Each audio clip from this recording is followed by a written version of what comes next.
menyopelek kebahagiaan ba anak dunia dan akhirat. Ni pemodal minutuah anak dalam kehidupan dengan ilmu agama. Tapi punya ni pemodal anaknya dalam kehidupan tok-tok dengan harta kekayaan. Hana netem iringi dengan ilmu agama. Nyo kecewa singoh nepre. Padum nala urung si orangnya yang kak kecewa tu. Watai kekalan tingkah laku kehidupan anak. Padum nala anak-anak lawetnya lagi atai pungo. Mangaya hai ladum tan dicuri. Lewat ia hai bajalan. Ikut ke hingon ni. Ipat bos ke lewat. Bos ikut ke ya hai. Alet pajalan kekerjaan mah. Ya. Padum nala urung si lawetnya.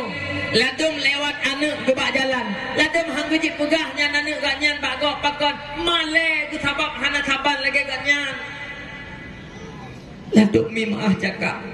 Siagamnya wate takalem ya hati purti urung tagok teruk bakna agam jupom tuah wate urobut mabuk wate urobut main judi main ship cumu-cumu pancuri pului nanggok.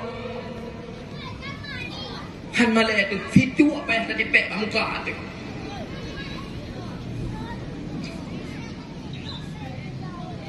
Ladu midaranya jumpa mutuah wate takalem main purti cucu urung megah.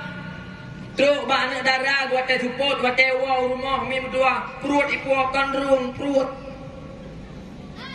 Nyo wate kupegah lagi nyo bek pura-pura hanam pum ma uranyo ya uranyo bum pum.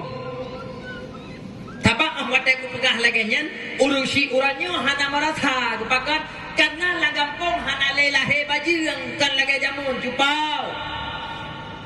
Uranyo hana lelahe bajiang dalam daerah bukan berarti uranyo hanale anak mit begat bajiang jumpa kon. Hai. Ura malam bengah teput pergaulan generasi uranyo jumpa mutuah buat begat bajiang hana bak getanyo na bak gop. Hana urau na malam. Cuman anak mit uranyo kacarong. Liu ipegat bajiang hana lahe kan lagi urang jamun. Urang jamun jumpa mentuah baju silap ke kalimang katujuh kasih kurung lima bidan bluh lewah uranyo hanale jumpa bener patih long begah pujit kanan gero pika bale